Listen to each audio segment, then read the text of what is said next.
So for this segment, we're simply going to be talking about the role of oxygen in respiration. Now, as you can see in glycolysis, we don't necessarily need oxygen because everything we do is just simply breaking down glucose. Oxygen doesn't really play a big part.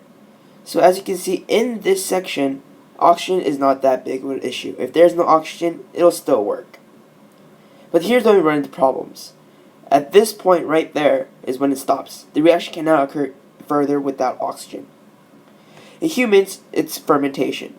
We ferment, and the pyruvate becomes lactic acid. Lactic acid. Now this lactic acid when it changes from pyruvate to lactic acid, it oxidizes NADH and becomes NAD plus H+. Now, isn't there some similarity? We've shown you before that in glycolysis, for glycolysis to work, we need an NAD. So, with lactic acid, we created NAD and H+. So this NAD is recycled once more. This recycled NAD comes back and restarts glycolysis of a new glucose. Now we've got to clear that it takes 2 ATP and it creates 4 ATP, a net of 2 ATP.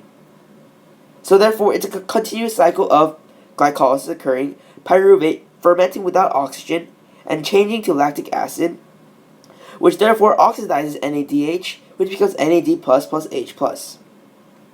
Now when this happens, the cycle continues over and over and over and again. Now why is it that oxygen can't be oxygen necessary for the Krebs cycle? Well, to be exact, the Krebs cycle can run without oxygen. It's perfectly capable of doing it. Because nowhere in the cycle does it say, oh, it needs oxygen. However, the reason that it stops after glycolysis is because the Krebs cycle is reliant on the NAD, on the electron transport chain.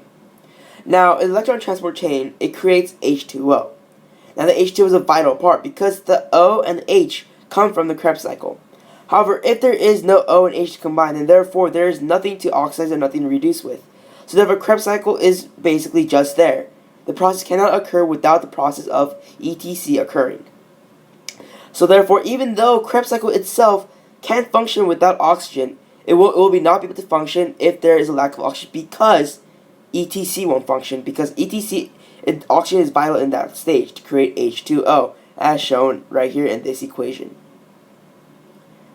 Now, moving on, what would happen? What are the consequences of lack of oxygen in other organisms? So, after much research and investigation, it's been found that for bacteria and yeast, what they create is not lactic acid but ethanol, alcoholic fermentation, not just fermentation. So instead of going from fermenting to lactic acid, as shown here, right here, it actually becomes even more specific to ethanol. Now, ethanol is the byproduct of glycolysis in the alcoholic fermented in yeast. And this also applies for bacteria as well.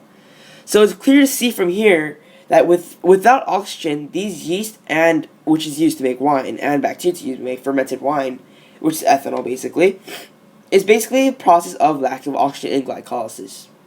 Now what's also important to note is the amount of ATP production. So if you have noticed when you're running, you get numerous cramps. Why is that? Because there's a lack of oxygen and it simply goes to the glycolysis stage over and over and again. The reason why there are cramps is because there's not enough ATP. The rate of production of ATP is only 2 ATP per cycle. However, in the original one with oxygen, it creates around 36. So 36 for the average human. That's how much ATP is normally there. However, with the lack of oxygen, it only creates 2 per cycle. But now with constant revolutions of the cycle of glycolysis, it creates more and more. But still not enough to reach the original amount through actual oxygen. So as you can see, this ATP production is greatly inhibited through the lack of oxygen, even though glycolysis can still occur. So let's go over what we learned so far. Glycolysis, 6-carbon glucose is divided, split, and creates 2 ATP, a net of 2 ATP, and it can function without oxygen.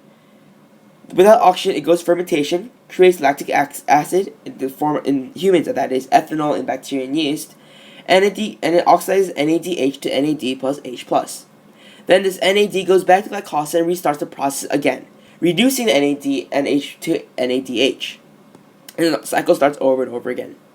Now, the reason why, recapping why Krebs cycle doesn't work is because ETC is not able to work without the Krebs cycle.